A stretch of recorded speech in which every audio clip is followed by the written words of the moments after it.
like people are pretty well familiar at this point with what do we call it? The rebirth, the resurgence, the resurrection of static apps.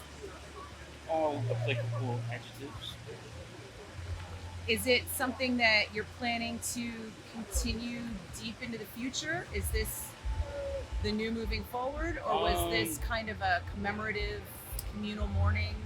I mean, that's what it started out as, and it just like kept snowballing and growing, and it's where it is now because the fans keep coming out, and I think I've said it previously. If I haven't, I'll say it now. As long as we're having fun doing this, and the fans keep wanting us to do it, we'll do it. I feel like you've actually grown the fan base more this time around. Maybe metal is just reaching more people because of the internet being more prevalent. Do you feel like you're getting kind of bigger crowds? Yeah, we've kind of noticed that. We've noticed a lot of younger people, like our fans that grew up with us back in like '99 and the early 2000s. They're all adults and have kids, and they're bringing their kids to the shows, and yeah, it's great to see that. New generation of evil disco heads, getting their fix. Did you ever feel like you were going to be a nostalgia for people? I mean, because you've got kids who are just discovering you now. Yeah, I know. And then you've got people who are basically having their 10-year reunion and their 20-year reunions with you guys now. Yeah, that's great. It's a huge mix. Yeah, totally. Yeah, a big spectrum of people out in the audience. It's great. Great thing to see. So that's definitely going to lend itself to potential new album cycle, new music. Yeah, I don't know if we'll be doing full length albums. Who buys albums? Honestly, that's the question I have to ask everybody now, because it used to be such a standard cycle, and now it's like, Yeah. It's like maybe we'll get a video game. Yeah. I think maybe if we do write any new music, maybe it'll be single. But I don't know. I'm just living in the now and enjoying the now. And when the future comes, I'll cross that bridge and we'll deal with it. Well, now I feel bad because you're living in the now, and I want to ask you about the RV stories. Oh, well, I'm living in the now, but I do have fond memories of the past, definitely. So, full disclosure, their tour manager from the RV days is one of my good friends, and so I said, hey, I'm going to be talking to Tony today. What do I ask him? And she was like, RV, RV, RV. She said, you guys used to stop at truck stops, and Wayne would get out just completely oblivious to other humans in the entire vicinity and just go in and be like in his slippers and whatever. Because he'd sleep with the hair up. So he'd walk out and go into the truck stop, just, with his pajamas and slippers and, go to use the bathroom. And I remember overhearing a trucker watching Wayne walk by, and he said something like, "That's the biggest rooster I ever seen."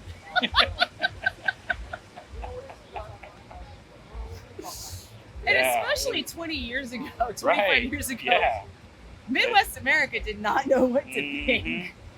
Yeah, it was definitely something new. Nowadays, I feel like the Buc-ee's is kind of a standard. I see Buc-ee's shots on social media from every single band. Yeah, I don't know that I've been into one. What's funny? How things have changed. Some back in the early days of touring, we'd always make it a thing to hit the truck stop. Once we hit the road after a show, hit the truck stop, get something to eat, get something to drink, hang out, play some video games. Now it's just like, all right, I'm going to bed. See you in the morning. Well, we hit a truck stop last night? I don't know. Was there? I missed Yeah, it. it's not so much a thing anymore. You know, we're all just like, all right, later. Pass it out.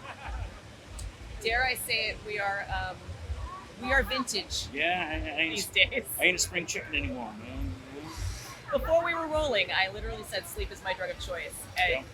I think that's happening a lot more. That's another one of the big changes, right? Now we've got these multi-generational audiences at the shows, and the bands are more mature, you know? And when you go out there and you do a big rock show, it takes a physical toll and a mental toll to be away from the family and away from your cozy spot. How do you kind of make all of that okay?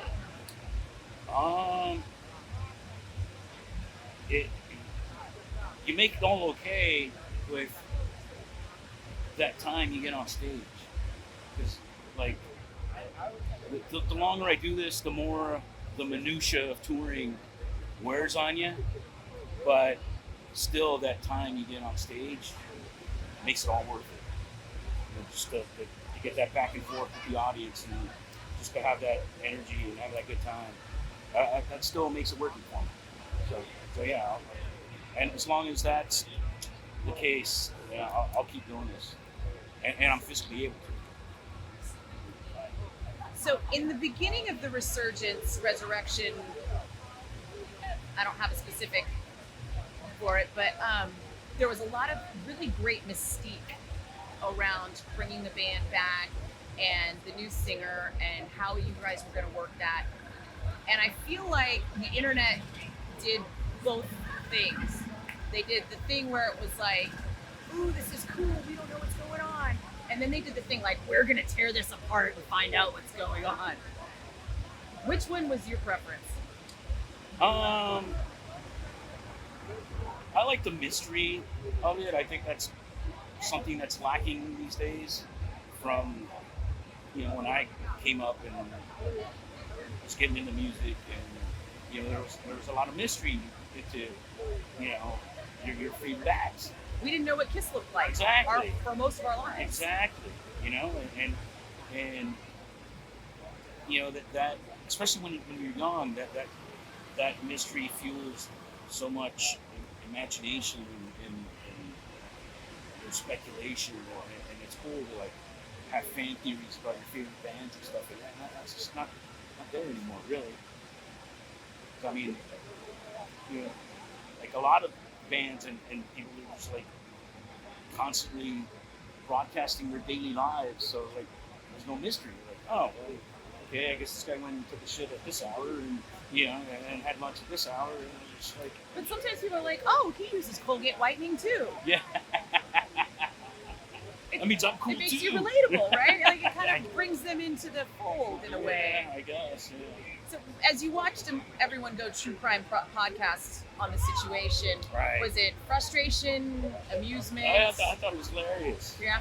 Yeah, I thought it was like. I just laughed. It was so much fun. Because in a way, it was like it's kind of like fucking with them too, So it's like, yeah, keep guessing. It was funny. Like we would do meet and greets and stuff.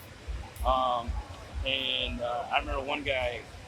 We were in France, and a couple guys asked us. Usually would ask us who we were the guy, and I jokingly told him it's Dino from Fear Factory. He lost a ton of weight, and they're like, they totally believe me. They're like, no way, really? I'm like, yeah, it's true, dude. And then Dino did the same thing, right, with his new singer. He made the whole internet wait, like 3 years to find out that guy's name? Yeah. It was cool. I didn't even know. And I'm in the band.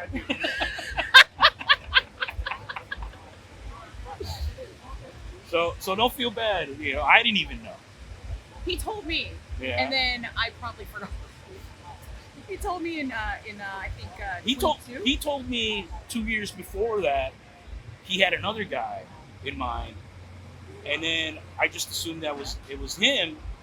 I thought you were joking. You mean he literally punked you on who he was going to be and didn't tell you? Well, I'm sure he had every intention of hiring that guy. Oh. But then it didn't work out, and she never told me that it didn't work out. And then I was like, oh, hi Milo, how you doing? Oh, nice to meet you. You're shorter than I thought you'd be. It's a good thing you didn't run into the other guy and say something awkward. Yeah, hey, congrats on the gig. Like, what? What are you talking about? Yeah, that would have been awkward. How do you balance so much musically, touring, Good question. real life? Compartmentalize. I try to keep both aspects of my life separate as much as possible. I keep my home life at home, and I keep my work at work, out on tour. And I rarely mix the two. Normally, I would ask you now, what are the next projects that you have something coming out for, but we're living in the now. But you could give people Well, a little... we're living in the now, give a little but with the with the peripheral vision on the future, yeah. We got Aftershock today. I got to come back on Sunday to do a set with Fear Factory. And then end of the month we got to go to Mexico, South America, Ecstatic, and then I'm done for the year. And supposedly Dino's working on a new Fear Factory record, and supposedly he's gonna let me play on one finally. I've been begging him for years to let me play on one. I'm like, dude, I'll do it for free. Just let me fucking play on a record. And does he just you tour and then he yeah, does all the, yeah. And he's been I guess that he's does been happen a lot. he's been recording everything minus drums and vocals on Fear Factory records for years. That's just the way he's done it for a long time now. And I get it, no one's going to be tighter with you than yourself, But also there's a dynamic that comes in when Sure, you have somebody yeah, else play, and I think yeah. that's not just healthy, but like good for the music. Yeah. So Come on, Dino. I don't know. We'll see if I'll see him on Sunday. I'll mention it to him. Yeah. I'm gonna nag him now. Yeah. He's like, you promised Tony you were gonna let him play on the Fear record. He's like, yeah, all right, we'll see. Come on, Tony. Yeah. So yeah, if that indeed does happen, I'm looking forward to that.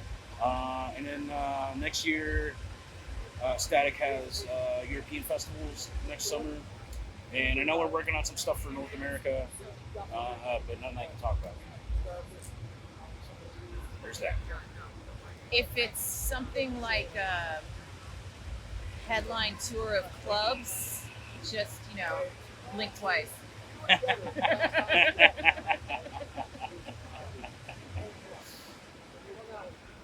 Awesome. I think that's cool. I'm blinking. I'm not going to tell you how many times. I can tell. I can see it from here. I'm going to let you guys know later.